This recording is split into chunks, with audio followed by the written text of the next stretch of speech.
you already use with the breath, so feel free to go to that and use that for the next few minutes.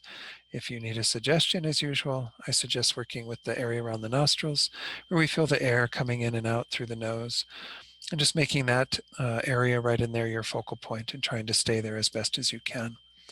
But in any of our meditations, we want to check in occasionally to see the quality of our minds and meditation. And if we find that we've wandered away from the breath, and then we just correct it at that time, letting go of whatever distracted us and bringing the awareness back to the breath.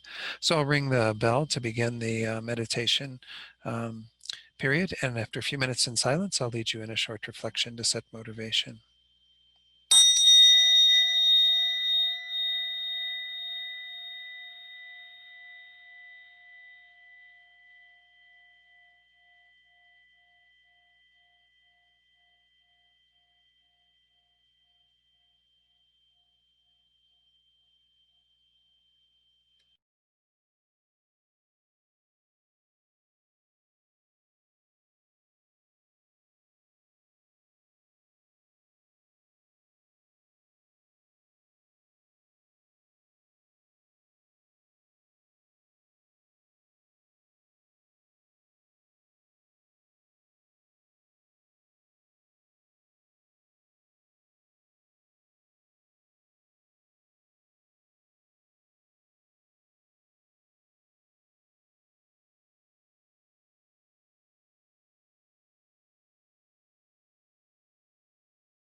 So now let's take a moment to set our motivation for tonight and to recollect that the Buddha's initial teaching on the Four Noble Truths was really the entire format for everything that he taught, and gives us a perfect view of what we are involved in and what others are involved in. So let's just briefly review these four truths that the Buddha discerned from his own realization and that we too can realize. The very first is the truth of dukkha, this unsatisfactory existence that we are experiencing, has painful experiences, does have pleasurable experiences, but these don't last. They're really not capable of satisfying. This is because our entire existence is under the control of our karma and delusions, which are the second noble truth, the causes of being in this state. So we have been going from life to life, experiencing all the various existences within samsara, but we have never found any true peace because we are under the control of our own delusions, and especially the root delusion of ignorance. So in these first two truths, the Buddha set out exactly what it is that we are dealing with, opened our eyes to that reality, and we can feel very fortunate that we have met with these teachings that explain why we are in the state that we are in. Then in the last two truths, the Buddha went on to talk about how it doesn't have to be this way. There can be a complete end to this state of samsara that we are in, experiencing this dukkha, this dissatisfaction. It can be completely ended through ending all of its causes. And we can do that through practicing the fourth noble truth, the truth of the path that leads to the end of our experience of dukkha. And this is essentially what we are doing in this course, is to practice the highest teachings of the Buddha, to learn the wisdom of emptiness, which is the final antidote that will remove our ignorance and unchain us from the bonds of karma and our delusions, allowing us to be free from our own suffering, our own difficulty. But if we unite it with bodhicitta motivation, with this motivation that is the most altruistic and supreme, we can go beyond just our own liberation and attain the state of Buddhahood, where we can then help others perfectly to accomplish this same goal. So recollecting these four noble truths, that these are truths for all beings, we can all know and taste complete freedom from all of our suffering and complete enlightenment. And therefore we ourselves are going to dedicate our lives, and especially this time we have together, to achieving that goal. So that once we are in the state of Buddhahood, we can then again lead all beings to attaining that same state. So hold this motivation in your heart very deeply for tonight, so everything we do becomes a cause for that result.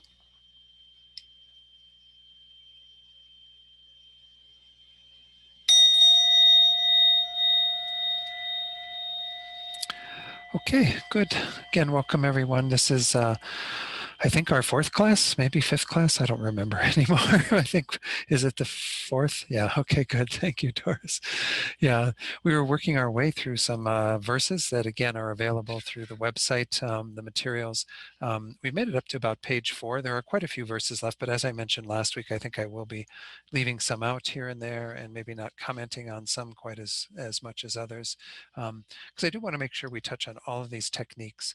Last week we discussed dependent arising. It's said to be a reasoning. The reasoning of dependent arising is to discern that we can't possibly have this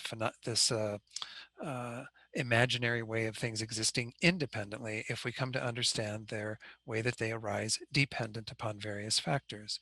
And so this is said to be one of the most supreme ways of realizing emptiness, that things don't have any existence from their own side, that they can't possibly set themselves up because they depend upon other factors. And again, the three factors that we discussed were the coarsest one, which is that things arise on the basis of causes and conditions. Everything that is produced, that is a composed phenomenon, has its respective causes and conditions that led to its existence. So it doesn't exist independent of those causes and conditions. And again, even though this is the coarsest of the three, it actually is quite profound if we take it to its logical conclusion, which is, again, that there can't be any independent inherent existence just because things do rely upon their causes. Without those causes, they can't come into existence. So they can't possibly have any independent existence. So the second of these three levels of dependent arising was understanding that things arise on the basis of their parts. So whether we're talking about a book or a person or a chair or whatever the phenomenon might be, all phenomena have their parts. Even those phenomena that aren't produced, that are permanent, unchanging phenomena, those even have their temporal parts that would be involved in them. So essentially, everything exists on the basis of having parts, and you can't designate a whole or have a whole without the parts being there. You would never be able to find something that could exist without parts, that doesn't depend upon its parts. And then when we take that a step further, we get to that third level of dependent arising, where we understand that what we're calling the parts is really just a basis of designation. And the way that the whole exists, anything that we are going to refer to this collection of parts as, is simply imputed. It's simply a designation that we are giving to that. So we call various phenomena various things, and it's involved in our language, but it's mostly our conceptual mind that is structuring our world to have various things identified as such. But then we think that things exist that way from their own side. This is what we started with, was examining our ignorance and how we're under the control of our ignorance. But this ignorance that adheres to things in that way can be undermined, especially when we come to see the subtlest way that things exist, that they don't have any ability to stand on their own because everything is merely imputed, merely designated. So I used a little example at the end of that class and did have a desire to maybe just share a few more passages on that. And that was the rope snake example. So again, there is this one that's used classically in this branch of Buddhism to explain this subtlest view of emptiness and the view of dependent arising that is at the subtlest level as well. So just as if we had a coiled rope in a like kind of corner of a dark room or something, or on a dark porch outside, and that coiled rope, due to the dimness of the light at that time, it was misperceived as a snake, we would say that there is nothing on that basis, that coiled rope, that is equivalent to a snake. But it's the same if you actually had the basis for a snake. If it was actually one of those living creatures that, has a long tubular body and, what have you, the scales and all of that various, parts of a snake. So if all those parts of a snake are there, they too have no snakeness from their own side in the same way that the coiled rope. Now, nonetheless, there is a difference between these. So let me go ahead and share the slides that I prepared for tonight, the first few that have to do with this idea of this rope snake analogy. So this was actually a takeoff on the verse that we looked at last time. It's on these two slides because they were rather long lines. Samsara and nirvana lack even an atom of true existence, while cause and effect and dependent arising are infallible. This is from the Lama Tsongkhapa, the Guru Puja. I seek your blessings to discern the import of Nagarjuna's thought that these two are complementary and not contradictory, that we can uphold dependent arising and emptiness as being completely complementary. There's no problems. So this is how we do have to understand this subtlest way of dependent arising to then arrive at the correct view of emptiness. So here's a bit more on the rope snake example. This is from Jeffrey Hopkins, A Meditation on Emptiness, which I believe is on your book list. It's, again, a rather a difficult book to read from cover to cover, but there's a whole lot of it that's really quite valuable. He says here, objects are imputed in the same way that a snake is imputed to a rope. Just as much as a snake cannot be found among the parts of the rope, either individually or collectively, so phenomena, even when correctly imputed, cannot be found among their bases of imputation or designation, individually or collectively. And of course, not separately either. You couldn't find, the snake on something that is not the parts of the snake. But nonetheless, we check initially the parts of the snake, and we cannot find snake to exist on the parts, either individually or collectively. But we also wouldn't, of course, find it separate from that. But again, that's we're going to see a little bit later tonight is one of the elements that we do need to refute. But nonetheless, we have this strong idea that when the basis for imputation is appearing to us, that the phenomenon that we are imputing is findable there. This is what we mean by it having inherent existence, by it existing independently, is that it would exist on its own on the basis of imputation, the basis of designation. So then Jeffrey Hopkins says, Nevertheless, there is a difference between a snake wrongly imputed to a rope and a snake rightly imputed to a proper basis of designation. Why? Because the latter can perform the function of a snake. If you have the actual aggregates there of a snake, the body and mind and what have you of a snake, well, then you do have the proper basis for designating it as snake. When you have just a rope that's coiled in a dark corner of a room, well, then you don't have the proper basis for designating snake, because it can't perform the function of a snake. It can perform the function of a coiled rope just fine, but it doesn't perform the function of a snake. Therefore, when Prasangikas cite the example of a rope snake, it illustrates only the mode of imputation. The purport of the example is not that the existence of phenomena is the same as the existence of a rope snake. So we're not talking about positing how things actually exist, because again, a rope doesn't exist as a snake. It's not a proper basis for a snake. But we're getting at the mode of imputing, that we are putting a label on that basis, and it only exists from the side of that label. Nothing from the basis, not one atom of inherent existence.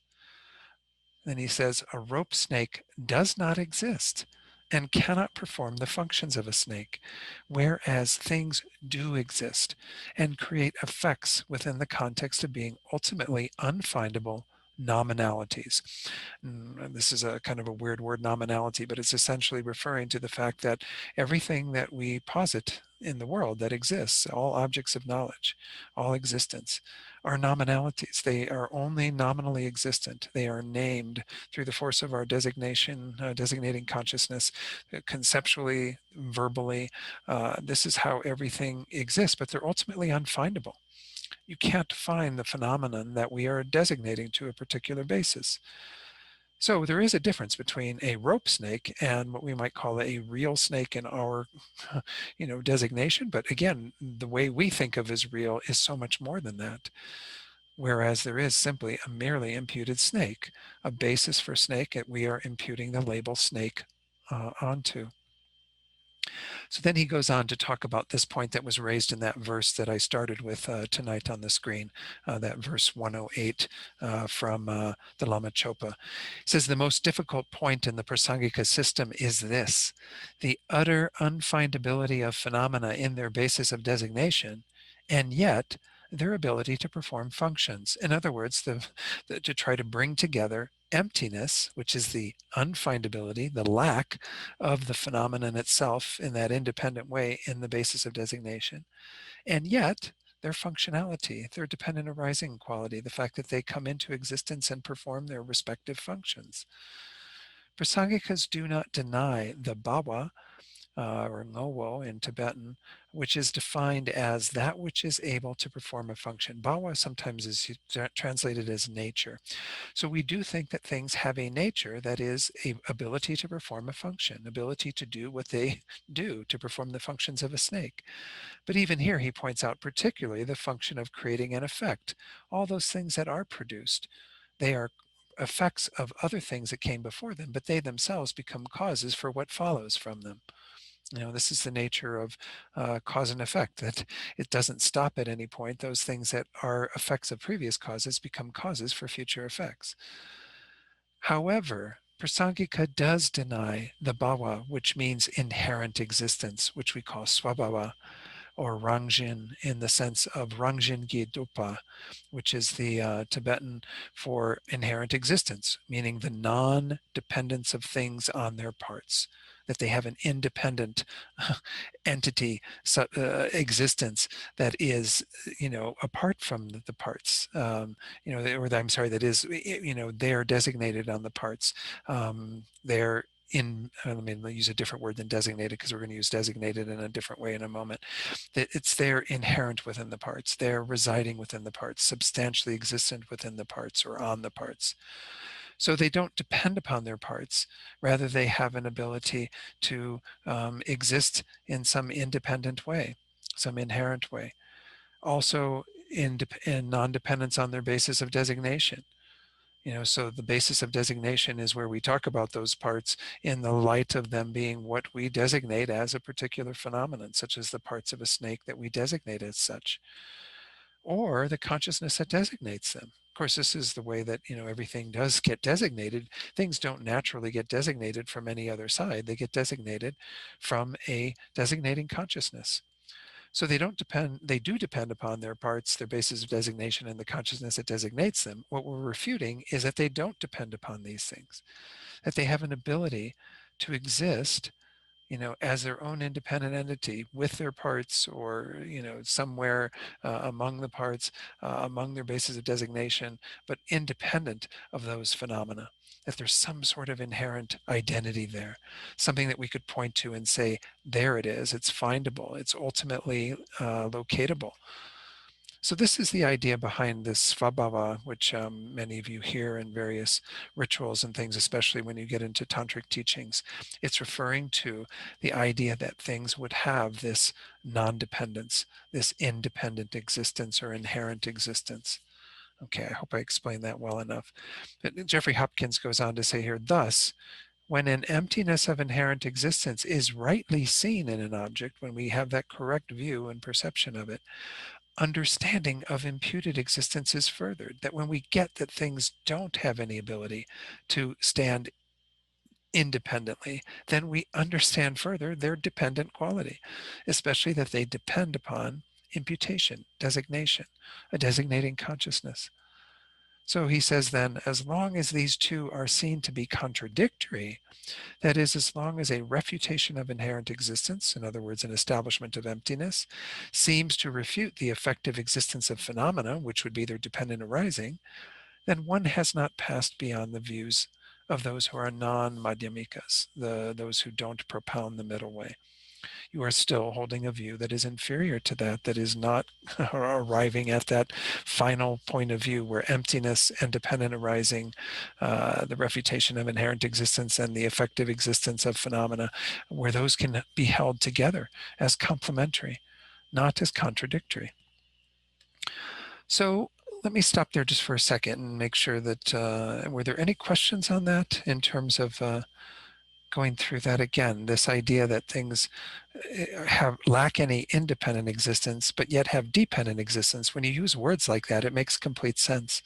But to actually arrive at a place where we are realizing that and able to uphold the conventional nature of things within the sphere of their emptiness, it becomes very challenging for us, because we think that by establishing emptiness, we're going to annihilate any ability for phenomena to perform functions, to exist in the world, and by virtue of that, we fall into that extreme of nihilism. But any questions, comments? So I hope people got a chance to work with dependent arising over the last week in some form of meditation, just to reflect on, again, those three levels. They're all pointing to the same thing, which is emptiness of inherent existence. But they are three gradations in terms of, it is easier for people to understand that things depend upon causes and conditions. But to get the full implication of that is still quite complex, quite difficult. In fact, all of the schools of Buddhism, because the Buddha taught dependent arising as one of the main tenets of his philosophy, that things depend upon causes and conditions, certainly. He taught the more subtler ways to those higher schools that are incorporated by the higher schools. But the lower schools say that because things depend upon their causes and conditions, that doesn't make them empty of inherent existence. They think there has to be something within the cause that is the entity that gives rise to the result, that they think there's something inherently there, which, of course, if you really understand what happens when something that is the cause transforms into the result, you get that it can't possibly have any inherent existence, or that process couldn't even occur, wouldn't even transpire. Things couldn't change if there was inherent existence. But all the lower schools don't see that. That's why in many of these texts, you'll see these extensive refutations of what are called the proponents of true existence, which is all the schools below Prasangika, who are adhering to Buddhist tenets, but they're not taking it to the logical conclusion, to the most far-reaching conclusion. Okay, well then, if there are no questions, let me go ahead and continue. So we are now on the middle of page 4 of your little booklet. These are just 2 verses that I did teach on last year when I was teaching on Nagarjuna's fundamental wisdom of the middle way. These are 2 very popular verses, at least in my estimation. You're not going to, see them all over the place in popular culture, but these 2 actually were part of what His Holiness apparently in some teachings in India that Charmaine Hughes, our director, went to. He emphasized that they should meditate on these every day or reflect on these 2, 18 and 19 of chapter 24, which is the chapter on the Four Noble Truths. But in that, Nagarjuna kind of uses the Four Noble Truths as an example of how you have to posit emptiness within the context of all of that, or the Four Noble Truths couldn't even exist. But he comes to this wonderful part of the chapter where he says the following: whatever is dependently originated, that is explained to be emptiness. That, being a dependent designation, is itself the middle way. Kind of bringing these 3 ideas together. We saw this last week: dependent arising, emptiness, and the middle way. The middle way between the 2 extremes of nihilism that I was just talking about, that we could fall into if we think emptiness is negating mere existence, and then the extreme we are in now, which is our adhering to everything as inherently existent. So we have this middle way between those 2. Emptiness and dependent origination, or dependent arising, are the exact middle way. So I'm not going to go through all the commentary that's in Tsongkhapa's Ocean of Reasoning on this. I'm just going to share a few slides that'll give you an appreciation for what is said about this. Tsongkhapa says, the reason that according to our system this whole ontology is tenable is that we maintain that emptiness of being essentially arisen or inherently arisen, or whatever term you want to use there, is explained to refer to that which is arisen in dependence on causes and conditions. So if things lack inherent existence and yet arise in dependence upon their causes and conditions. This is how we maintain emptiness and dependent arising as referring to the same thing, essentially. Something cannot have independent existence if it is dependently existing, dependently arising. Therefore, emptiness and dependent arising, completely complementary. Just another little bit from this that was towards the end of Tsongkhapa's commentary on this verse. He says, emptiness, that is, the absence of essential arising, is free from the 2 extremes. Therefore, it is the middle and is the middle path, that is, where the Madhyamikas fare, where Madhyamikas go to, is that middle pathway between the 2 extremes. Remember how I said last week that essentially these, even in the word dependent arising, of course we say emptiness allows you to move away from the extreme of absolutism, holding on to everything as inherently existent. And then of course dependent arising allows you to maintain that things still exist so you don't fall into the extreme of nihilism. But even in those 2 words of dependent arising, you already are establishing both of those. Things are dependent, therefore they can't be independent. You've refuted them existing in that extreme. Also, they are arising, so that you can't say that they don't exist at all, because they still arise. They still come into existence. I think my camera and my computer may not be working the best. Is the quality okay tonight? Is it all right? Okay. It's looking weird from my end. I think it's my computer is being a little slow, and so I'm glad to hear that. All right. So let's go back and look at the next verse, this verse 19 that follows right after it. Oh, there's one little verse here. Yeah, I'm sorry. I included this little bit as well. Tsongkhapa cites the Vigrahavya Vartani. Sorry, it's a hard one to pronounce. That these 3 are synonyms. So this again must be another sutra of the Buddha. It says, I prostrate to the Buddha who is unparalleled and who has given the supreme teaching that emptiness, dependent origination, and the middle path have the same meaning. These are all essentially pointing to the exact same truth of how to posit the ontological status, the how things actually exist, so that we can then be free of ignorance. So 2419 follows up from 2418 and says, that which is not dependently originated, such a thing does not exist. Again, when we're talking about causes and conditions, well, then there are some things, as I pointed out in last week's class, that are permanent phenomena. They don't arise from causes and conditions.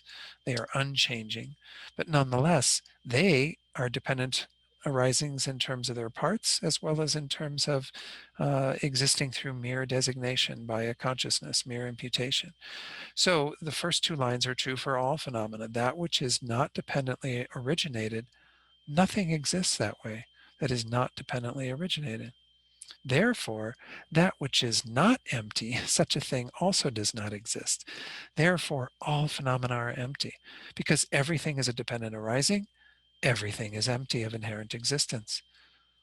So this is, again, just a reiteration of things we've seen before, but I like these two verses, and they are, I think, some of the most powerful verses to meditate on in the context of this reasoning of dependent arising, to really have that drive home that we are dealing with the same reality. Emptiness and dependent arising are kind of two sides of the same coin. Therefore, Tsongkhapa says, since there is nothing that is not dependently arisen, and since dependently originated phenomena are all empty of essential existence, inherent existence, there are no phenomena that are not empty of essential existence. Everything has its quality of emptiness. There is nothing that exists inherently because nothing exists independently. Everything is dependently originated. Then he quotes another sutra, a little bit easier to pronounce, the Anavatapta Sutra. The wise, having understood dependently originated phenomena, do not rely on extreme views. They understand that phenomena have causes and conditions, and that no phenomena exist without causes and conditions. Again, this is referring to the produced phenomena. In this case, we do say there are causes, some phenomena that don't have causes and conditions, but that doesn't make them inherently existent, because they too, once more, have the other levels of dependent arising, depending upon their parts, and in the end, depending upon mere imputation or designation. But nonetheless, I mean, the Buddha would frequently point at causes and conditions and phenomena arising from that. Why? Because he needed to get people to go that extra distance to actually recognize that things depending upon causes and conditions can't have inherent existence. Whereas, like I said, all those lower schools beneath Prasangika think that things have to have inherent existence if they are caused. So let me just read this one last little verse before we get into another section on precious garland, and that this is from the questions of the king, the Naga king, Anavatapta Sutra. So this is from that same sutra. That which is born from conditions is unborn, for it is devoid of intrinsic origination. That which depends upon conditions is declared empty. And again, this final point, one who knows this emptiness remains tranquil. That actually, this goes back to what we talked about at the very beginning of the class, that we have this fundamental ignorance that is our problem, that is keeping us in this samsaric state, and moreover, keeping us from being enlightened. If we know this emptiness, we can then remain tranquil. None of these other deluded thoughts arise. None of our other entanglements arise, so that we then can know liberation and enlightenment. But this idea of that which is born from conditions, if it arises from conditions, it's fundamentally or essentially unborn. It cannot be intrinsically born. Why? Because it's devoid of any inherent or independent origination. It doesn't come into existence on its own. It's born on the basis of things it relies upon, namely its causes and conditions. That which depends upon conditions, therefore, is declared to be empty. If we know that emptiness, then we will find the real peace that we are seeking. Here, the Dalai Lama, that's actually where I found that quote, I think, was from the book on the Heart Sutra, that is His Holiness's teachings from quite a few years ago out at that Land of Medicine Buddha sponsored in Mountain View, California. It says, if one understands emptiness as described by the Prasangika Madhyamika school, that each and every phenomenon lacks even a trace of intrinsic existence, there's simply no basis for grasping onto selfhood to arise. That's what was being meant by that last line. One who knows this emptiness remains tranquil. There's nothing to grasp onto. From this practical perspective, the Prasangika Madhyamika's understanding of emptiness constitutes the highest and most subtle understanding of the Buddha's teaching on no self. Okay, so Let me go forward then. I'm skipping over one verse that I may do a little bit later in the course when we get to talking about how things are not produced inherently, which is a kind of another little analysis, the diamond slivers analysis. But I'm going to go on to just talk very briefly about these verses. Verse 148 says, when this is, that arises. In other words, when you have these particular conditions and so on, these causes, the effect arises. Like short when there is long, this is also another way that things come into existence, what we call mutual dependence. That you have things that are short in relation to something that is longer than it, things that are long in relation to something that is shorter than it.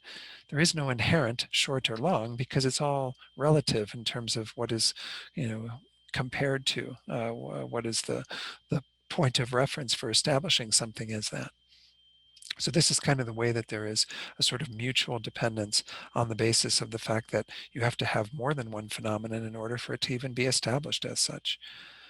So then he talks once more about the causes and conditions, says, due to the production of this, that is produced, like light from the production of a flame. So again, it's speaking about two kinds of dependence, causal dependence and mutual dependence. When there is this, that arises, and when this is produced, that arises. Those both indicate causal dependence, Khensur Jampa Tekchok says in his commentary on this. The fact that effects arise dependent on their causes. This is similar to a lamp's flame giving rise to light. And if a cause and its effect existed inherently, they would be totally independent of each other. That's the whole point of this. That would mean that the effect could arise without a cause, and that the cause wouldn't need to cease to produce an effect. Or the other side of it, which is what I was saying a few minutes ago, that things couldn't even possibly arise. Why? Because the cause would never transform, because it would inherently, independently exist as what it is, never giving rise to anything else. So you could never get an effect out of an inherently existent cause. The cause and its effect could exist simultaneously and eternally. These are unwanted consequences of asserting inherently existent causality. So again, this verse, let me move forward through a few more of this. So he says, in this way, cause and effect are posited relative to each other as well. I mean, we only establish a cause in relation to it being the cause for a particular effect. We only establish an effect as being the effect that arose from its respective causes. So they are mutually reliant as well. We talk about those terms and how we are examining them. So everything has a level of some mutual reliance in terms of that. But, they don't exist independently or under their own power, Khensur Jampa Tekchok says. Oops, I went the wrong way. Sorry. So the correct view, he says, is that phenomena are empty of inherent existence and exist by being merely designated. Once more, driving home that idea that both of these are completely complementary. Then we have the next one, when there is long, there is short. Again, we saw something, in the previous verse that essentially said, like short when there is long, and here, like there is long, there is short. They do not exist through their own nature, just as due to the non-production of a flame, light also does not arise. So this one is very similar to the previous one, but it's just driving that point home, that just as effects cannot exist without their causes, things that are mutually dependent cannot exist without each other. You cannot establish short without long, without something to compare it to that is longer than it. And without a teacher, there is no student. Without a student, there is no teacher, right? There's a mother and a daughter. Without the mother, you couldn't establish a daughter. The daughter couldn't be established without there being a mother, and so on. All these phenomena that do depend upon some sort of mutual relationship with another phenomenon. A valid object and a reliable cognizer of that object, depend on each other. Subject and object are also mutually reliant. Without one, the other cannot be established. So this is just another point that's being driven home in these verses, that we do see this kind of idea that things have some mutual dependence. So we can talk about causes and conditions that they depend upon, but also the fact that there is that mutual, which is a subtler way of understanding things. It's probably closer to the third level of dependent arising than it is to the causes and conditions.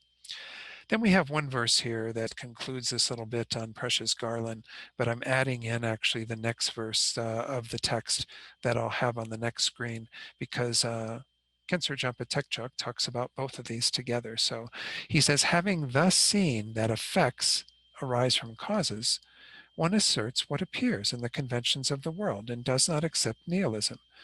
In other words, having seen dependent arising, we can accept what appears to worldly beings like everyone, and accept that as long as there's conventional agreement to what is arising, we don't fall into that trap of nihilism. We can establish that things arise in dependence upon their causes and conditions, their parts, their designation, and so on. Ultimate causality, he says, is refuted. It would be absolutist to accept that it has not arisen from fabrication and that it is truly real just as it is.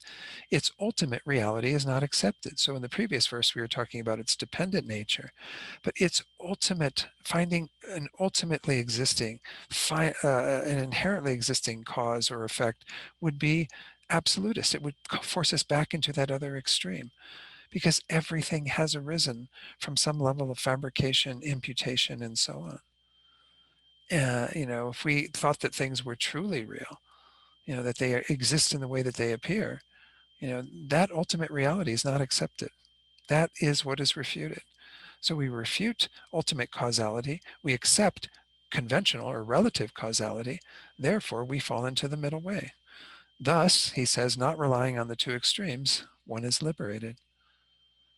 So in these two verses, Khensur Jampa Tekchok says, Nagarjuna shows the correct view, free from the extremes of nihilism and absolutism. First, he examines how he's free of the first. He says he's free of nihilism. Why? Because he accepts that effects arise from their respective causes. Conventional, reliable cognizers, a worldly cognizer that is accurate and that is not seeing things in a distorted way, know that an effect arises from its cause. They often point to like farmers, people, who are growing crops. They know that if they plant particular seeds and they do everything that's, the conditions that those seeds need to grow, then they will get crops from that. Nagarjuna demonstrates his acceptance of conventional existence and causality as merely designated by conception when he explains the causes for higher rebirth, the Buddha's 32 signs, a bodhisattva's progression through the 10 grounds to Buddhahood. In other words, a huge amount of all the teachings in the Lam Rim, our stages of the path, are simply set forth within an understanding that they're merely designated by conception, but they arise on the basis of their causes and conditions. They're part of conventional existence. Then he goes on to talk about the other side of it. He does not abide in the extreme of absolutism, also called the extreme of existence, permanence, or eternalism. Why? Because he refutes the ultimate existence and true existence of cause and effect, and asserts that things do not exist inherently the way they appear. Recall how I pointed out in previous classes that there is this false appearance. In last week's class, we talked about that quite a bit, and I mentioned how Lama Zopa's text, his short book, How Things Exist, he talks about this false appearance. Rinpoche likes to really focus in on that sort of hallucination that's occurring, that it causes things to exist or to appear to exist from their own side when they don't have that existence at all. This is due to a very subtle imprint in our minds that are the obscurations to omniscience, to Buddhahood, that we have to remove at the tail end of the Bodhisattva path. But this false appearance, this causes us to have even greater adherence to things existing that way. But they don't exist in the way they appear. All those conventional things that are designated don't have any inherent existence, even though they appear to. Causes and their effects do not exist ultimately and cannot be found by ultimate analysis. But they do exist nominally, dependent on conceptual designation. We will attain liberation by meditating on this view of the middle way, free of absolutism and nihilism. And there's one final little quote here. I think this is the end of this section, and we can get on to other things for tonight that I did want to cover. It says, without depending on others, the knower of the world, that's the Buddha, taught these two truths, conventional and likewise ultimate. A third truth does not exist. So let me talk just a minute or two about the two truths. Many of you have had teachings on the two truths before. There's actually a wonderful section in the middle length Lam Rim that Kishi Sherab has been teaching on Wednesday nights. It'll be coming up, I think, when he returns in May. I'm not sure where he's at in that chapter on the special insight, but there's a really why Lama Zopa actually wanted the middle length Lam Rim taught as part of the basic program for the FPMT. He, is what I've heard, is that he really liked the presentation of the two truths that's in that particular text. So again, the two truths are a way of establishing everything that exists. One of them is not really a truth because it doesn't appear, or doesn't exist in the way that it appears. That's conventional truth. It's sometimes even called truth for a concealer. The concealer being our ignorance. This is how the Tibetan term Gunsop Denpa is literally translated. It's truth for a concealer, a concealed mind, a mind that is under the influence of ignorance. And by virtue of that, thinks that those phenomena exist in the way that they appear. But they are only established within the framework of that mind. If we think about it, everyone in the world who is dealing with this ignorance and still has this ignorance is designating all the various phenomena in the world, even when new things are invented. When they invented the iPad and all these various phenomena, they establish them as existing on a particular basis, and they come into existence by virtue of that. But they appear to exist on their own, and therefore people grasp to that. So conventional truths are not really truths because they're the way that we establish everything, but we do it under the control of ignorance. We don't really know how things exist conventionally until we know emptiness, the ultimate truth. And ultimate truth and conventional truth, they're always inextricably bound up within any particular phenomenon. It's not that there's some big sea of emptiness over here and a big, ocean of various existent things over here. Everything has its respective emptiness. So the bowl I've been using as an example here frequently, this little metal bowl that I use for ringing the chime at the beginning of the meditation and what have you. This is the conventional phenomenon, is the bowl that we are designating to, this singing bowl or whatever term you want to give it. The emptiness of the bowl exists at the same time as the bowl existing and will continue to exist as long as the bowl exists. And it existed the entire duration of this thing existing, whenever this came off the assembly line or what have you. And, the people who were producing it, they knew what they were producing. They didn't think they were producing, teacups like we talked about the one time. They knew that they were producing these metal bowls that could be sold in various shops. I think I got mine in Japantown in San Francisco when I was first starting on my baby Buddhist steps. I'm only a few steps beyond that. But anyway, this was, established, came into existence, and the emptiness of this was together with it. And everything is established that way. It has a conventional nature and it has its emptiness, that is, its lack of inherent existence. And when the bowl goes out of existence, whenever this does, it's already deteriorated a bit in those 20 some years since I bought it. But when it goes out of existence, its emptiness will go out of existence. It doesn't have a basis for that emptiness any longer. Just like if we talk about the person that we are, we came into existence when, well, I suppose it may not have been at the very moment when the consciousness entered into the fertilized ovum in our mother's womb, because there probably wasn't a designating consciousness there designating that, but nonetheless, there was some point in time where you were designated as the baby that was going to be born and eventually given a name and, all of the various things that went along that. And there will be a time when this ceases, when the person that you are is no longer existing. Consciousness goes on, but of course becomes a different person in our next existence. But nonetheless, the emptiness of Don, for example, only exists as long as Don exists. So there's the conventional phenomenon, which is Don, which is the label given to this collection of stuff, this mind and body, these aggregates as they're called. And then there's the emptiness of Don that is existing at the same time that Don is existing. When Don goes out of existence, then that emptiness will go out of existence. But again, there are phenomena that, like I could talk about my mind, or the mind that is together with the being called Don right now. That mind is merely imputed, and it has that conventional nature in the end, and it is together with the emptiness of the mind, and it will always have an emptiness of the mind. The mind will be very different when it's a Buddha's mind. So we actually even designate that as something different when it becomes a Buddha's mind, referring to the emptiness of a Buddha's mind. But nonetheless, this is how everything is established, is that there are always these two things that are, again, inextricably bound up in anything that exists. So if we have a particular phenomenon that's established, it is always abiding with its emptiness because it doesn't have any inherent existence. There is no third truth, was what this verse was telling us. There's nothing else that's in this, because we are essentially talking about a dichotomy.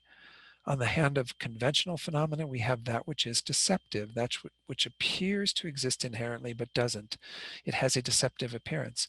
In terms of emptiness, it's non-deceptive because emptiness exists in the way that it appears, especially to the mind of a being who is knowing emptiness directly, which is, of course, the goal that we're aiming for, at least an intermediate goal to get us to enlightenment and liberation, is to realize emptiness at that level. Recall that that was back in the first class when I talked about getting to that yogic direct perception of emptiness. This is the goal in terms of developing our understanding of emptiness to that degree. Well, once we know emptiness at that level, it exists in the way that it appears. There's nothing faulty or deceptive about it. All ultimate truths are non-deceptive. All conventional truths are deceptive. Can you have something that's neither non-deceptive or deceptive? I mean, it would fall into what would it be? I mean, if either something is non-deceptive or it's deceptive. And this is, again, essentially a dichotomy. Let's look at what's said about this one commentary where this verse came up. It was from the Meeting of the Father and Son Sutra from Jeffrey Hopkins. But actually, that's true. I did go to the Two Truths, Guy Newland's book, where he was talking about this rather than Jeffrey Hopkins, because I liked what he said there. It's a wonderful book, by the way, Guy Newland's book, The Two Truths. It says, the proof through reasoning that the two truths are a precise enumeration, eliminating any further category of object of knowledge or anything else that exists, proceeds from two premises. Ultimate truths are non-deceptive, what we call milupa, and concealer truths are deceptive, or lupa, I think it would be lupa. Not so good with the Tibetan sometimes, but anyway, you have these two realities. Either something is deceptive or non-deceptive. An object is non-deceptive if the way it appears to a valid cognizer directly realizing it is in accord with the way it exists. Here, the way it exists is a casual way of referring to its final mode of subsistence, netso tar topa, or its ultimate nature. So if we get to its final way of existing, not just a cursory examination of things, but an analysis where we're actually getting down to how does this actually exist? If it exists in the way that it appears to that valid cognizer that is directly realizing it, that valid mind, which is knowing it directly, then it's non-deceptive. If the undisguised final nature of an object is comprehended by the consciousness directly realizing it, then it is an ultimate truth. Otherwise, it is deceptive, a falsity. As I said earlier, a concealer truth, a truth that is only known as truth by the concealer. It's not truth in reality because it doesn't exist in the way that it appears. Okay, that's enough on that. Let me see what questions. I think there are some questions in the chat box possibly. Give some more examples of permanent phenomena that do not exist depending on causes. I found this difficult to get my head around. Okay, let me talk about what are generally given as the four examples of permanent phenomena. And I'll try to go through these somewhat quickly so we don't spend all night on them. But emptiness, of course, was the first.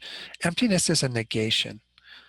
You remember how I talked about how negations are already in that category of something that is not changing moment by moment. And rather than talking about emptiness, let's talk about, because I think almost all negations would fit into this. If we talk about the negation of last time I used this example, it's a perfectly fine one, of an elephant in the room, right? Not the elephant in the room that nobody wants to talk about, that you might be doing at your holiday gathering tomorrow in the US.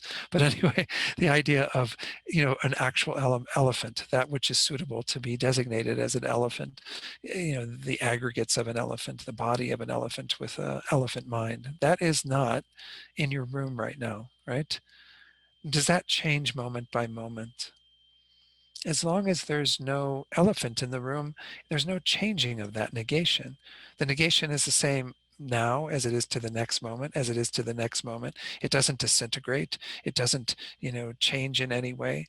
It simply continues for the duration of time that there is no elephant in the room. Now, if I were able to get an elephant into this room, it'd have to be a baby elephant, probably because their doorway is too small. But if I were able to get an elephant into this room, that negation would cease at that point, right? Because there would no longer be the absence of an elephant in the room. There would now be the presence of an elephant in the room.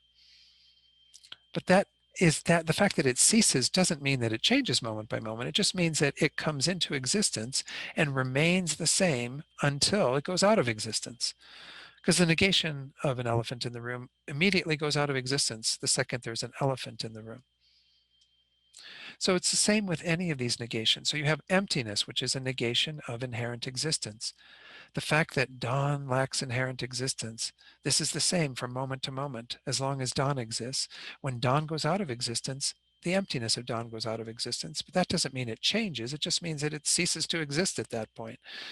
Throughout the duration of emptiness of dawn existing, it was unchanging. The emptiness of dawn was the same when I was 3 years old, is the same when I'm 40 years old, when I'm whatever years I am now old.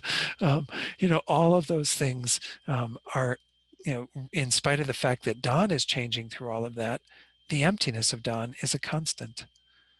It's not changing at all. Again, doesn't mean it's permanent, does not mean eternal in this presentation.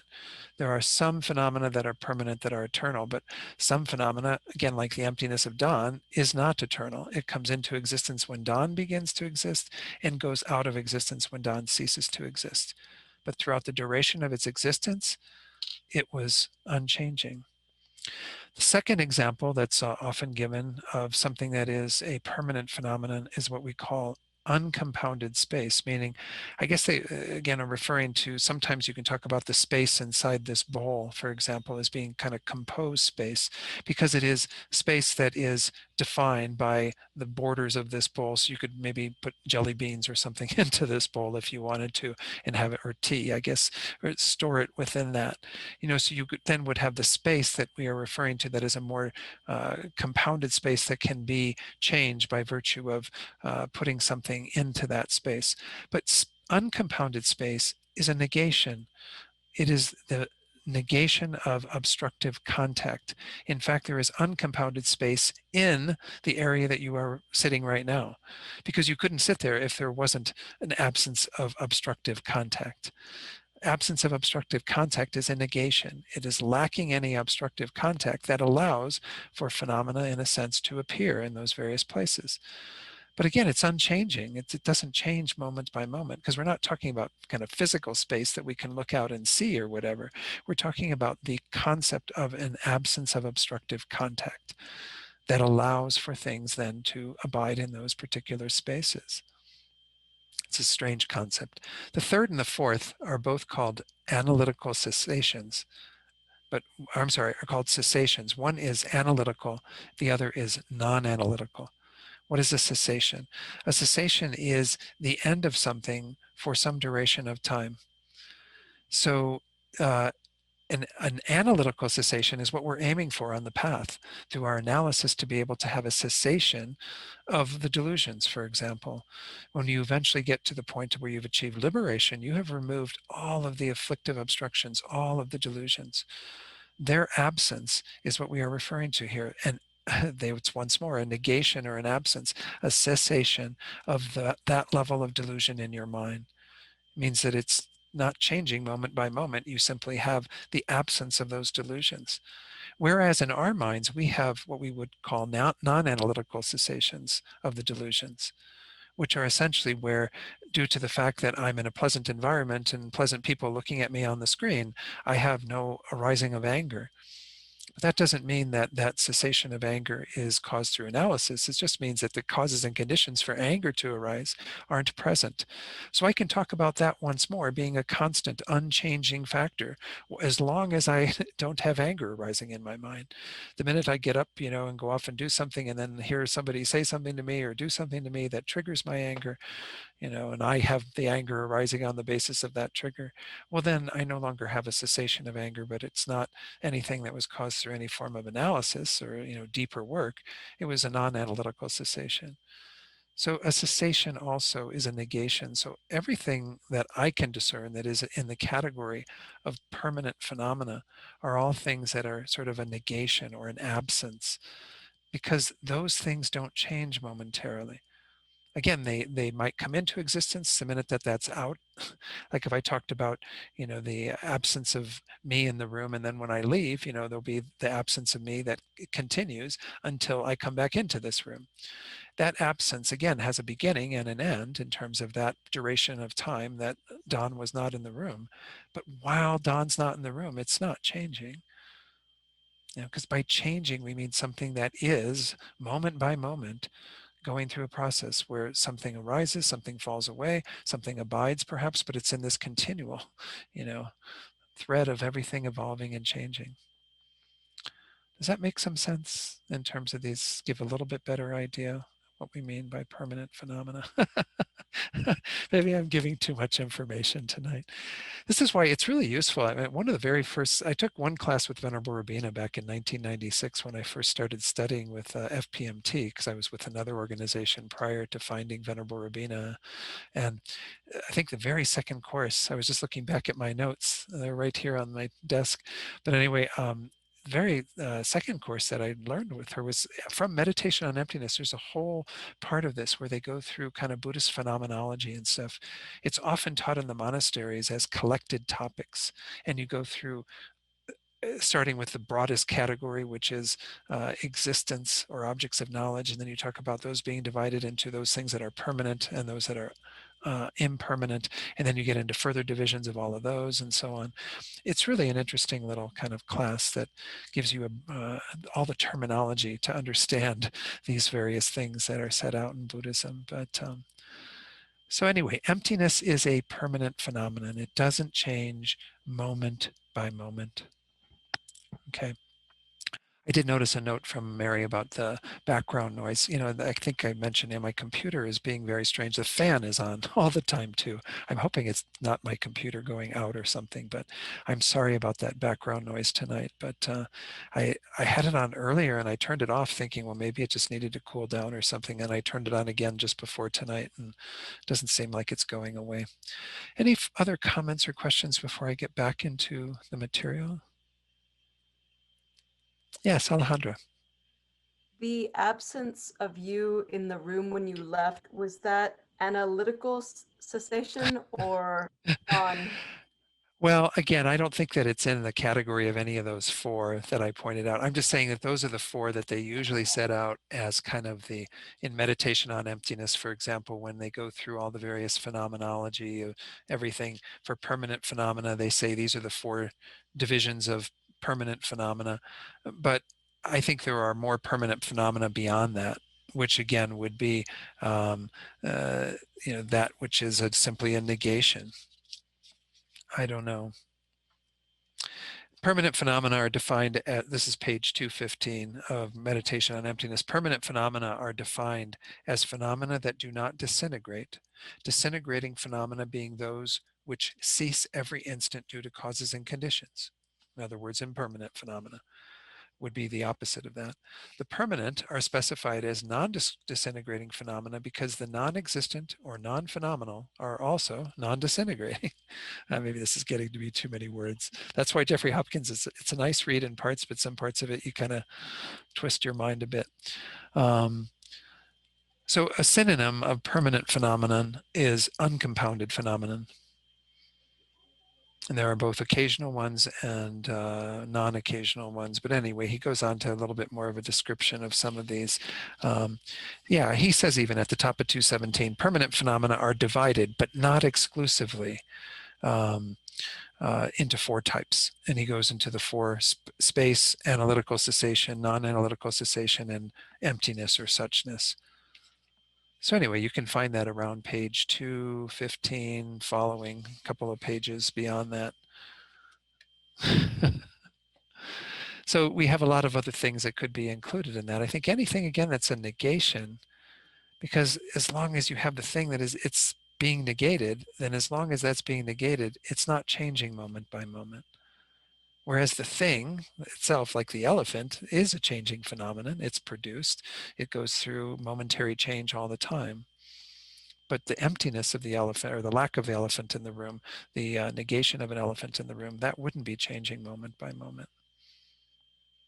Sorry, I'm throwing in a lot of conceptual stuff that's a bit twisting. But anyway, let's go back and start this new section.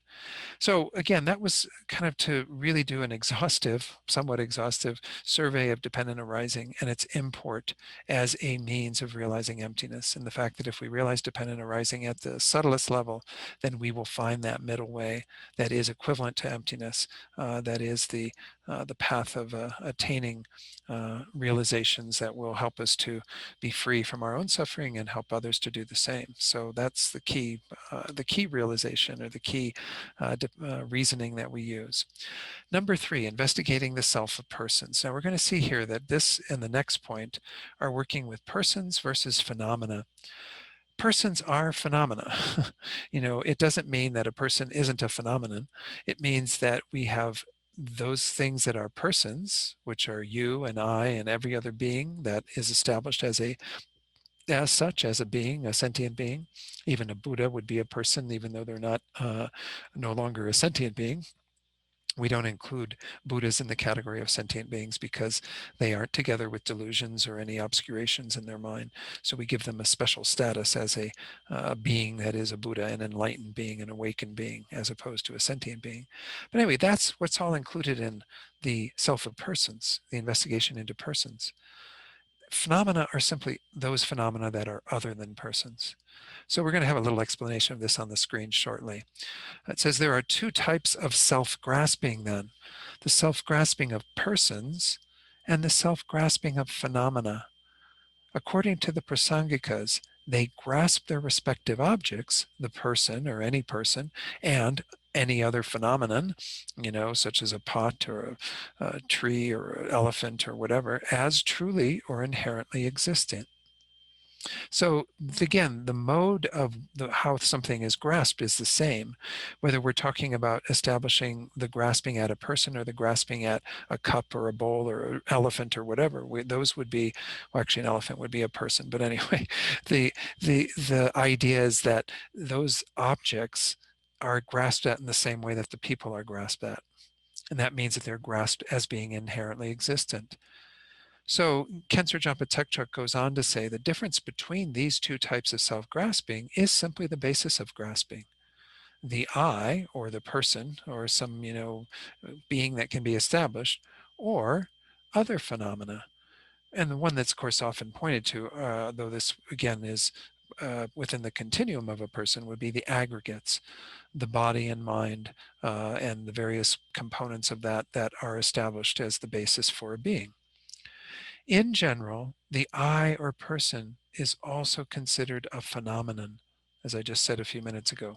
But when we talk of the 2 selves or the 2 selflessnesses, phenomena refers here to all other phenomena except the person.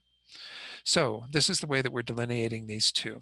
What we're going to go into first in this first section is a discussion of the how we get rid of the self-grasping at persons, especially the I. That was what Chandrakirti Tekchuk was just pointing out. This is the real heart of all of our problems, as we're going to see in these slides coming up. When we talk about grasping at, phenomena outside of ourselves that are not the person, that is playing a part in it. But we wouldn't get so entangled in those phenomena if we weren't initially grasping at a self of persons, if we weren't grasping at ourselves as inherently existing. So we're going to see this coming up in terms of this explanation of this, but we have to start with the selflessness of persons and realize this, as we're going to see in one of these coming slides from Chandrakirti Tekchuk. He says, don't get confused here. Sometimes the word self refers to the person. I mentioned this previously as well, but I liked his little explanation here.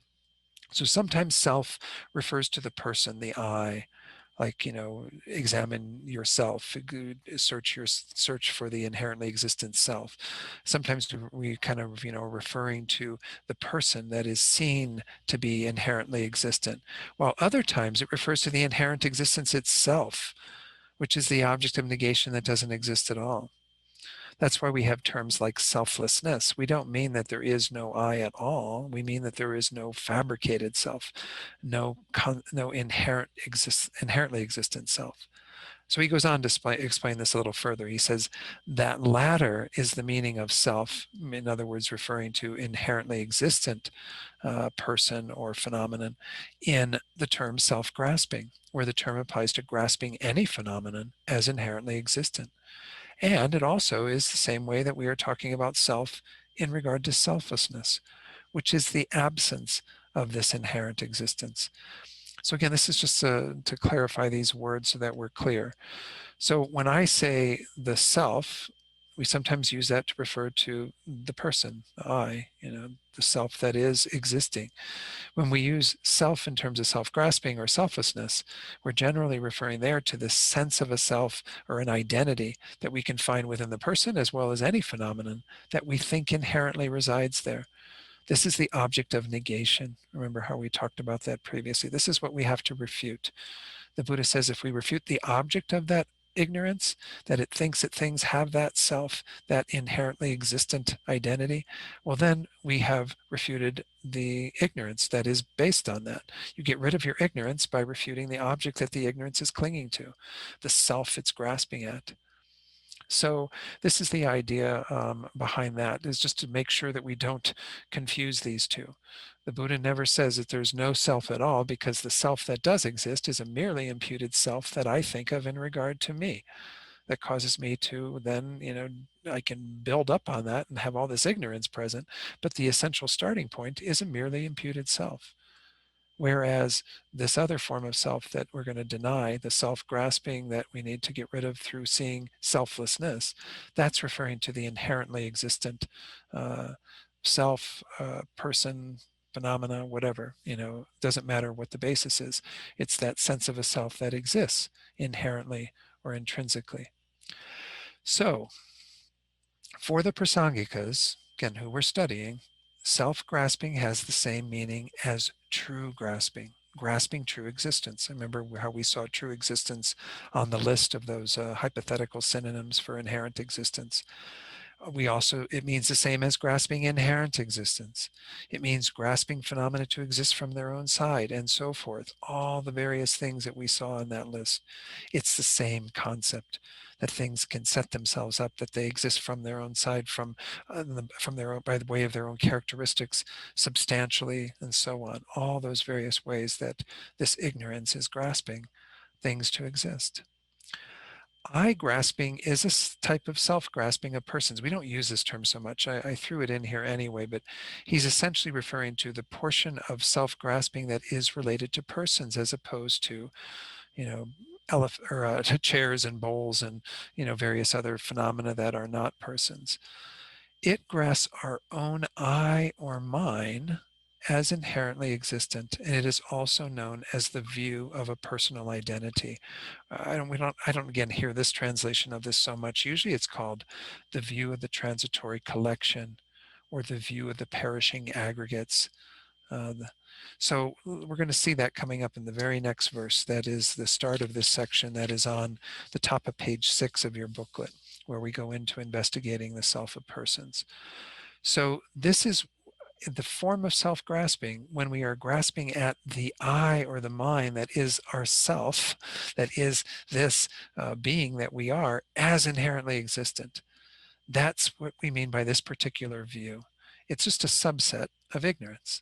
I'm introducing it simply because it is a good concept to be aware of and to know. And it is going to be mentioned right here in this verse. So the verse that I picked for this to start this discussion of self of persons comes from the supplement to the Middle Way by Chandrakirti, which we studied in the master's program. He says, having seen with intelligence that afflictions and faults, without exception, arise from the view of the transitory collection, or again, what he called the view of the personal identity, or the view of the perishing aggregates. And having realized that the self is the object of that, yogis refute the self. Here, the way that this self is used in these last two lines is as the object of negation, as this sense of an inherently existent person in this case. Because the view of the transitory collection is viewing the I, which is the person that is merely imputed, and layering on this sense of an inherently existent self. That is the self that is the object of that view. So yogis and yoginis, for that matter, refute the self. Those who want to engage in this yogic path that will lead to liberation and enlightenment refute the self that is the object of that view. Okay, so this again is all just kind of introducing this. Here in Introduction to Emptiness, another book by Guy Newland, he says Tsongkhapa explains that the particular type of ignorance or wrong consciousness at the root of all misery is called the view of the perishing aggregates, or again, transitory collection. I had to stick with whatever translator, what terms they used on the various ways that this was set out. But the more common one is the view of the transitory collection, and at least in our tradition. So this is a special term that he says requires some explanation. So let's take a look at this and the elements of this. Aggregates, of course, refers to the five aggregates of mind and body. There are four for the mind and one for the body. Body is the first aggregate, the aggregate of form. This is the way the Buddha talked about the basis for a being, and saying that there's first a physical basis, right? And we are often identifying who people are on the basis of their form, their physical characteristics. That's the body. Mind can be further divided into a multitude of things, but the Buddha decided to divide it into these four aggregates, or heaps as they're called. The Sanskrit word is skanda, literally means a heap, it means a collection of stuff. The first aggregate that has to do with mind is the aggregate of feeling. And by feeling, we don't mean the whole range of emotions. We mean the feeling tone that is present at any particular time in our minds. It can have a pleasant tone, an unpleasant tone, a neutral tone. Those are the three. Something that is arising, that is a feeling, that is registering a feeling tone, is going to be one of those three, pleasant, unpleasant, or neutral. Discrimination, which is the factor of our minds that allows us to know this is this, that is that. It's a very important one that the Buddha highlighted because it does help us to discriminate in terms of our ignorance. It discriminates things in a faulty way, but in terms of our wisdom, it will allow us to discriminate in a correct way. Compositional factors includes all the other stuff that's within the mind that are mental factors. Again, I can't get into the depths of explaining all of that, but it essentially includes your ignorance. It includes your faith. It includes your regret. It includes many different mental factors that are part of the mental landscape. And then the fourth of the ones that pertain to mind, the fifth aggregate, is consciousness. Consciousness here refers to the entirety of mind, or what we call the main minds. You have six main minds. You have your mental consciousness and your five sense consciousnesses. We alluded to those earlier when we talked about how mental consciousness, specifically our conceptual mind within mental consciousness, knows things. But consciousness includes the bucket of everything that is just that sort of raw consciousness that is manifesting. Feeling, discrimination, and compositional factors are the mental factors, the mental components that give it sort of more definition, that are functional elements within our mind. So aggregates is the way the Buddha referred to the basis of mind and body that are there for any particular being. Those who are born in some formless realms have very subtle form that's only like wind energy, nothing really major. But nonetheless, every being has some level of form together with the mind, according to the tantric teachings at least. Now, they're called perishing. Again, the term that we use in the more common one was transitory collection. So the previous slide where it said aggregates, that's referring to the collection of the elements of your mind and body. Perishing or transitory, why are they called that? Because they are all transient, constantly changing, disintegrating moment by moment.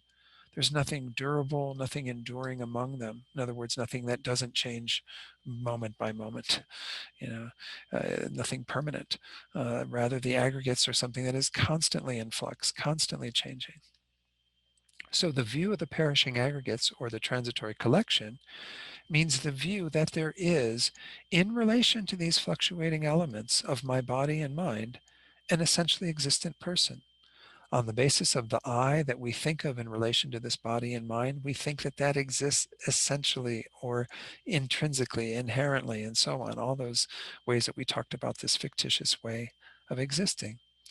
So just to sum up here, what we're talking about with this view is that this is essentially a view that is within our ignorance, ignorance being a broader bucket of things that we could be ignorant of. And then even when we talk about ignorance that grasps at inherent existence, that would be even, a smaller subset, but that would still be bigger than what we're talking about here. The view of the transitory collection is when I am observing this I that I think of in relation to this collection of stuff, this mind and body, these five aggregates, and I think it's a real I. I think it's an inherently existent I. And then, of course, I go on the basis of thinking me, I start thinking about all the things that are mine. And I don't think about them as the phenomenon out there. I think about the person who is in that role of an owner. That's why it's also included within this view of the transitory collection. I think either I or mine, and I reify that. I impute things on it that aren't actually there. I think that there's a real I that is the owner of these various things. That's the sense of mine that I have, my computer, and my mala, and my this, and my that. It's all rooted in this mistaken sense of an I that we have that is the root of all of our problems. So once more, we've been dealing with a combination of things as we've gone through the studies so far and looking at phenomena outside ourselves. Those phenomena and our grasping at them as inherently existent are a part of the problem. But the main problem is that we grasp at this I as inherently existent. We think this is a real I, and on the basis of this, we defend this I, and we try to get what this I needs, and we cause all kinds of problems for ourselves and others by virtue of that. Let me just share one or two slides that get at this, what I just talked about, and then we'll have to end for tonight. Didn't realize how quickly the night went. It is the misconception that I have a personal self that exists intrinsically by its own built-in power. In other words, it's a misconception that I am a naturally existent person, a person who exists in and of himself by virtue of his own essential nature. Maybe I'll skip that.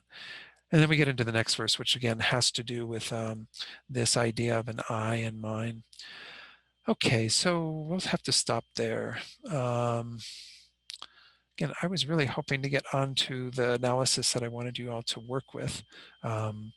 Maybe nonetheless, I'll have Mary put it out there on the internet and you can maybe take a look at it. And some of you are already familiar with it.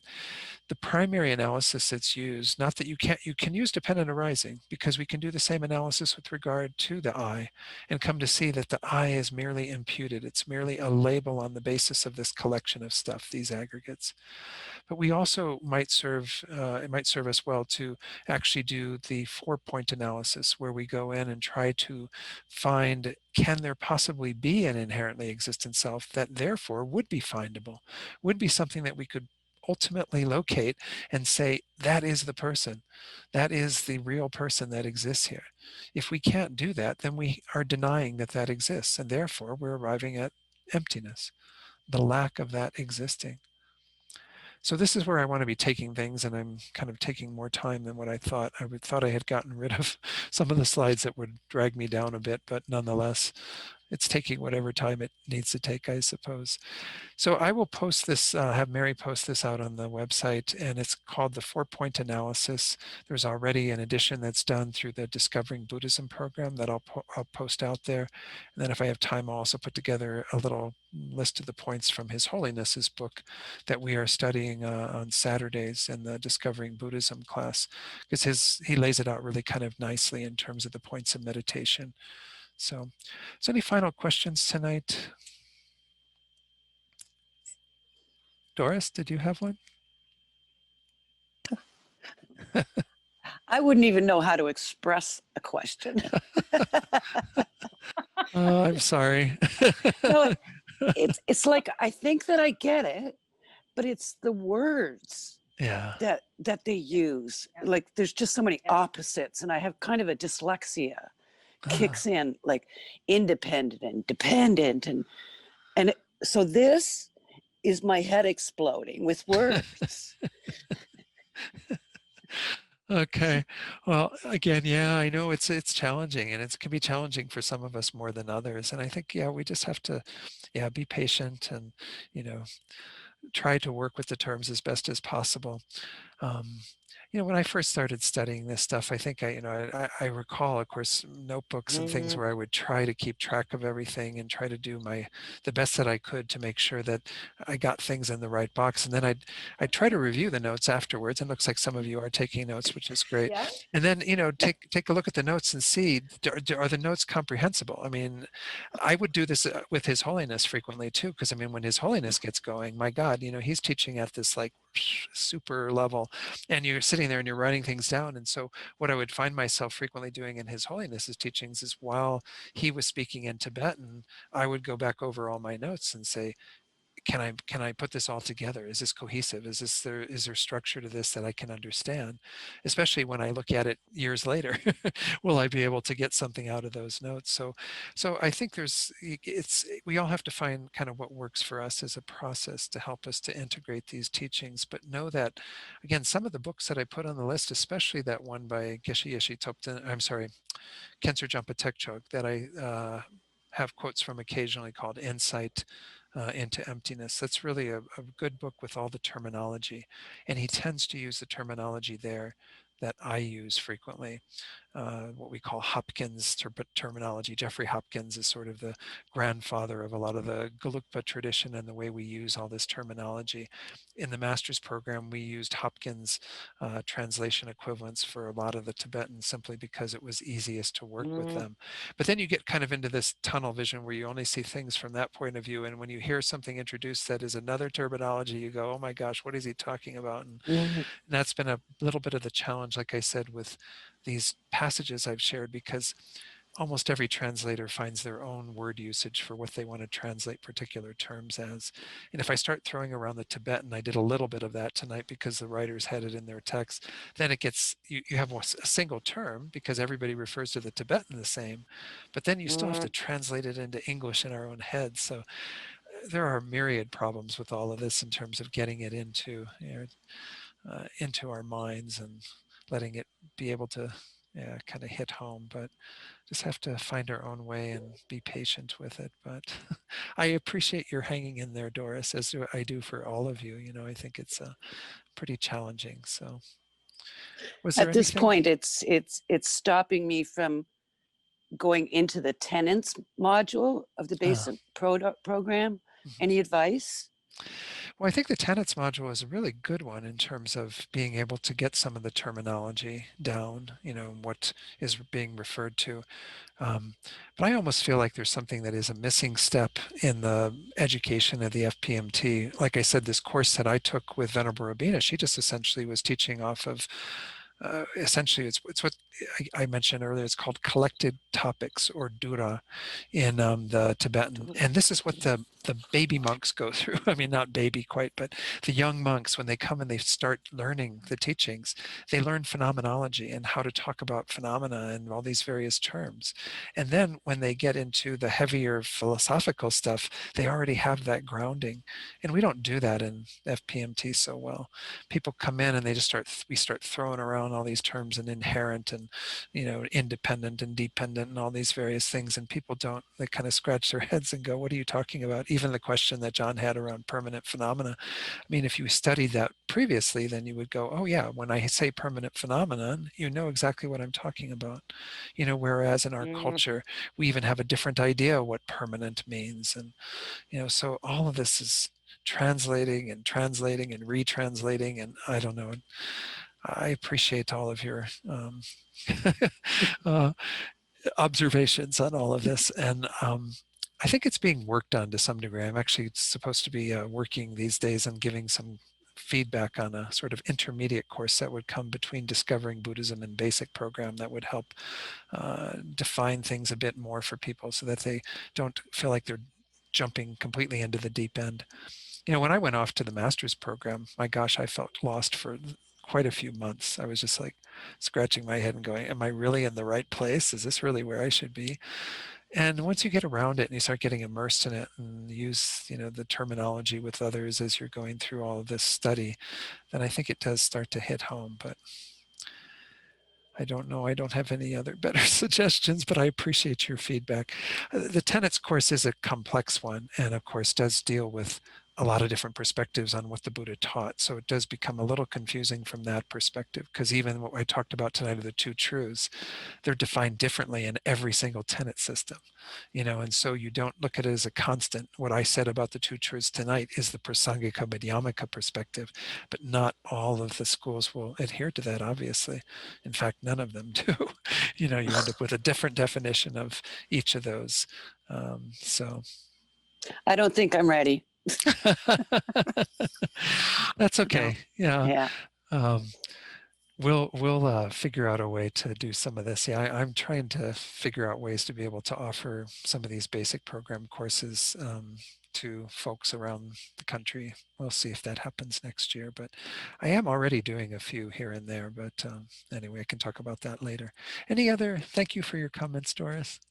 Anyone else, anything from tonight? I realize we're getting a little bit late, but yes, Barbara. I feel that I understand some of the concepts you're talking about.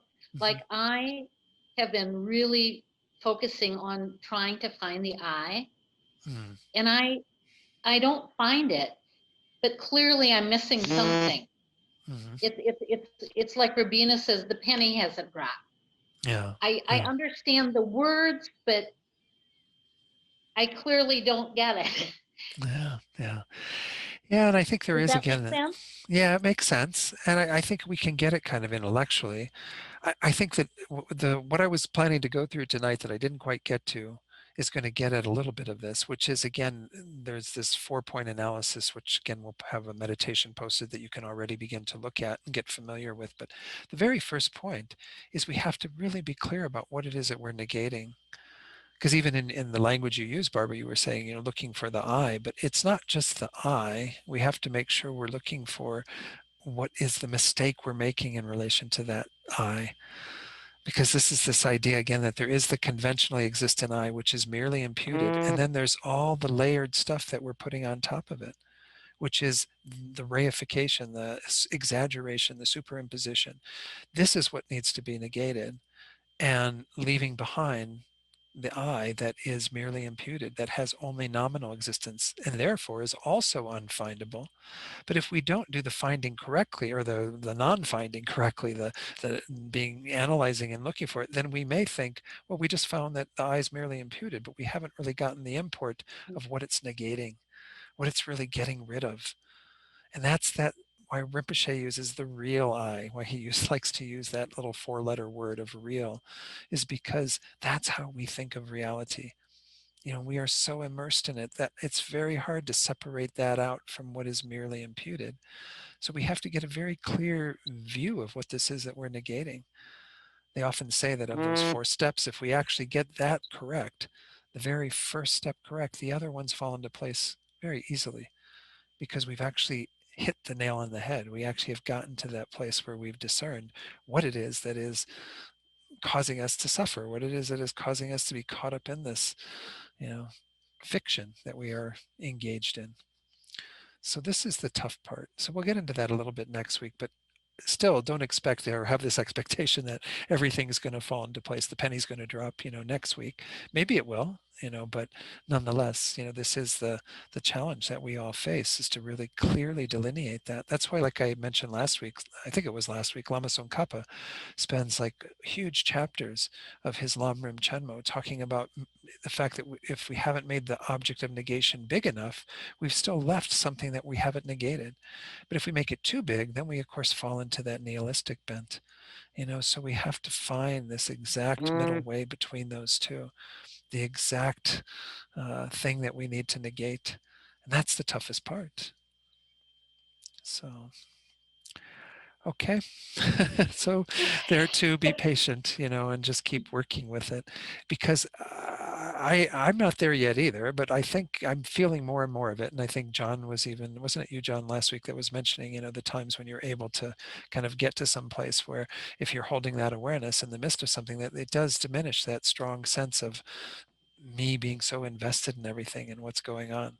That's the whole idea behind this, is that that's what's getting us in trouble, is that we just are always working from that place of this unreal person that is causing us to engage in the world in unhealthy ways. If we let go of all of that, there's just an immense freedom, they say. Then we have all this incredible space because we're no longer trapped in that very confining role that is this inherently existent person that we're clinging to. So, Don, so patience, patience. Yeah, John.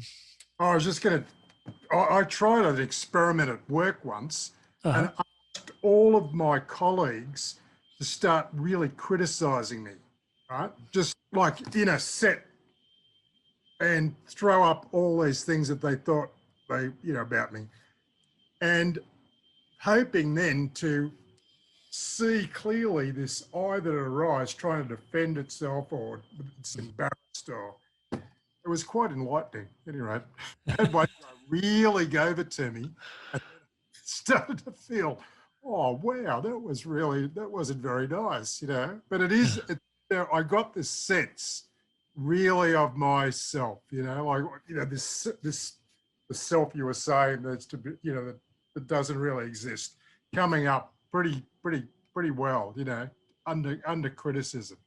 But it was fun anyway. Yeah, good. Yeah, those are the types of things they say to recall. And if you can be in the moment when it's happening and have that recollection of, oh, there it is. This is the perfect opportunity for me to find that, to see how it's Yes. poking up and being so Yeah. prominent. Yeah. Yeah. Yeah, there's some interesting advice in Kensur Jampatekchog's text on this. Before we go, maybe I'll see if I can locate that, because I had put a marker in there earlier on that.